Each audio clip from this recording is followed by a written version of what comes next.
आपसे मेरा पहला सवाल है, आपने फिल्मों के ज़रिए एजुकेशनल ट्रेनिंग देने का भी काम किया है, जो एजुकेशनल फिल्में हैं, तो आप बताइए इसके बारे में कुछ। MCRC से ट्रेनिंग लेने के बाद में, क्योंकि लगता था कुछ ऐसा किया जाए जो कि क्रिएटिविटी अपनी भी ना डेड हो और फिल्म्स भी ज़िंदा रहें, तो इसी के मद्देनज़र रखते हुए वहाँ हमने मीडिया रिसोर्स सेंटर बनाया। उस मीडिया रिसोर्स सेंटर के अंदर एक छोटा सा कोर्स हमने शुरू किया जिसको हम डिज़ाइन कम्युनिकेशन कहते हैं, और उसी में जो बच्चे थे अपने एक असाइनमेंट जमा करते थे, जो 3 मिनट्स के ऑडियो विजुअल, जिन्हें हम डिजिटल स्टोरीज़ कहते हैं।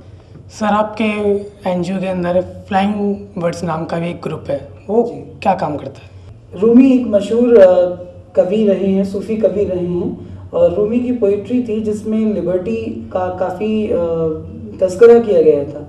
उसी पोइट्री पर बेस्ड जो हमने एक फ्लाइंग वर्ड्स नाम का ग्रुप बनाया इन लड़कियों का, जो कि फिल्म्स बनाती थी, तरह तरह की फिल्म्स ये लोग बनाकर अपने समाज में दिखाती थी। ये फिल्में केवल उन्होंने अपने कम्युनिटी में ही नहीं दिखाई, बल्कि मैं बहुत आभारी हूँ अपनी मास कम्युनिकेशन रिसर्च सेंटर की सबीना किदवई मैडम का। वो वहाँ आई, उन्होंने भी पहली वर्कशॉप ली थी, और उसके बाद उन्होंने भी उन लड़कियों को इस फिल्म में किस तरह से अच्छा कर सकती हैं के बारे में बताया। सर, आपके NGO को मदद नहीं मिलती है, तो आप इसको किस तरह चला रहे हैं? NGO को कोई सरकारी मदद नहीं मिलती है, बिल्कुल सही कहा आपने इमरान। ख़ास बात ये थी कि मैं यूनेस्को के लिए काम करता था।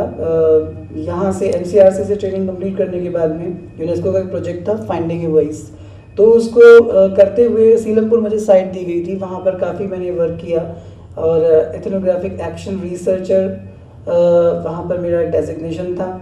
उसके बाद में लोगों से बहुत जान पहचान हो गई, और वो जो प्रोजेक्ट था वो तो क्लोज हो गया यूनेस्को का।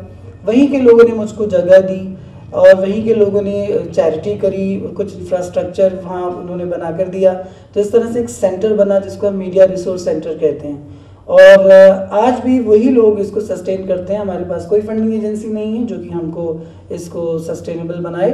सर, गीतों के जरिए भी आपने समाज सुधार का काम किया, तो इसकी प्रेरणा आपको कहाँ से मिली?